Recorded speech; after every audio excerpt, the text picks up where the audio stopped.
Hey, welcome back, y'all. Hey, I'm gonna start this little new thing going on. Just be a couple of minutes long. I get a lot of interesting questions. People ask me to break a few things down and whatnot and stuff like that. And I in the questions section, so I think I'm gonna do that. Answer a couple of questions and and get my take on a few things. Cause sometimes it gets long-winded in those damn comments and everything, and I don't feel like doing all that typing. So I would much rather go ahead and talk about it anyway for some that's really interesting, especially some of the guys that've been riding on the page for a while and whatnot. So I'm gonna do that. I'm gonna start my thing off with my man Marco. He said, Uncle Tex, can you break down the Seahawks 1 yard play and why they didn't give it to beast mode? Yeah, Marco, do you want the conspiracy theory answer, or do you want the everyday type answer, more or less? Because the conspiracy theory's answer is that they didn't want beast mode to get. They wanted to give that love to that to Russell Wilson.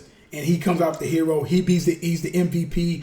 Yada yada yada. This, that, and the other. Although with Beast Mode, who had rushed for over 100 yards and would have easily, after the 4 yards, would have easily got 1 yard, like it was nothing.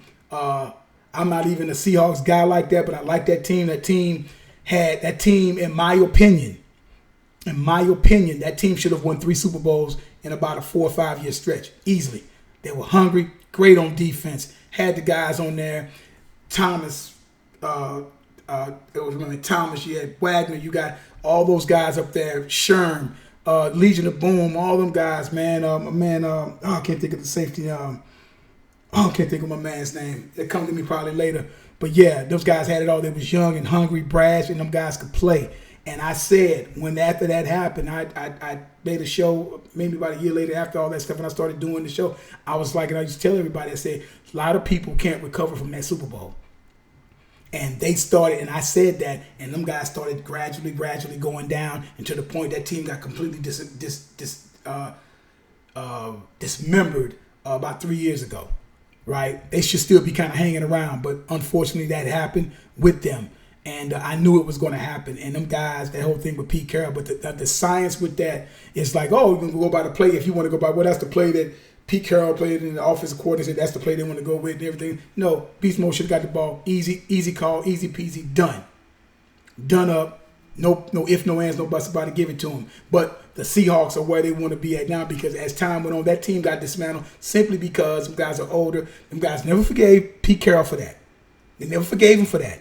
And because they were trying to put that in that man's hands, Russell Wilson, because Russell Wilson's a good guy and everything like that. but now Pete Carroll has the team that he wants, and Russell Wilson is the leader. There, back in the day, he was a young guy. All them guys were young, but the running game and defense carried them, and he just didn't mess up. He didn't crash the Ferrari. And now it's all about him, and everybody has to come up around him, and that's why Russell Wilson is that MVP candidate for the last couple of years, and he keeps doing what he's doing. He should get it. And if Russell Wilson gets another ring, he love the guy, great competitor. Look, can't, hard to believe he went the round that he went, but he's a great competitor. Phil James also asked me, he said, damn good video, appreciate that, man, about the damn good video. And I think this was the one I was talking about, these guys, this is when I'm talking about the whole, what's his name, Dwayne Haskins thing, got his little picture up there and whatnot, and told me about, talking about, Josh Allen lighting up. Josh Allen lighting up now. He didn't play that great this past Monday or Tuesday, whenever them guys play. I don't even know when them guys play anymore. But he played some great ball and stuff. He's been playing great ball. He's good. But like I told you guys, I said, what I tell you, when was Josh Allen ever known as a running quarterback? Oh, wait. He wasn't. He was not a running quarterback. Nobody knew him as a running quarterback. Had a big arm, kid playing in Wyoming, all whack once, second team, that's it, big arm, and that's all. But these guys, you have to know how to run the ball. And that's what I was talking about in that Dwayne Haskins thing. He doesn't run the ball like that. He's a typical drop back passer. And a lot of brothers that play quarterback are not a typical drop back. They use their athleticism to sit up there and escape and get away and do things. Haskins doesn't have that ability to do that, right? Look what happened to Haskins. Stomach virus. I knew he was getting ready to go down to, my stomach hurt. Now his tum-tum hurt. Like I said, Cardell Jones. All the rest of them guys, them Ohio State brother quarterbacks come out, don't be doing nothing. And until he showed me something, and I said something, see Cardell Jones with all that damn fat face stuffed up in that damn helmet. That ain't no quarterback, man. Get out of here, and whatnot. So you get that as well. So that's from my man Phil James and Marco. My man Hoghead Cheese asked me about Kyler Murray. Let me tell you something about Kyler Murray. I'm a Texas kid, so my partner of mine, because he go back home all the time, and I think I might have told you guys that because I already did a show about on Kyler Murray. And Kyler Murray, and you in the highest classification football in Texas, and you take over the team third game of the season, and you don't lose a game no more. You don't lose a game, and you win 3 straight championships as a sophomore, junior, and senior. Come on, man. I said this kid's special. Kyler Murray is the truth. And I see them making the playoffs. I don't see why they shouldn't. They should make the playoffs. There's no reason why they should not make the playoffs in that particular division. As long as their defense, now they're going to miss Chandler Jones because I think my man tore his bicep. But yeah, man, he got D-Hop. He got somebody he can throw to, and he still got Larry Fitzgerald, for an emergency. He still got that. Shit, if I was Cardinals, I'd try to make a little swing for Le'Veon Bell, and look what you got going on out there. If somebody real coming out the backfield, you got 3-4 receivers coming out of there. Okay, guys and whatnot, and all that kind of stuff. So like I said, man, I tell you all the time, I say Kyler Murray's real deal.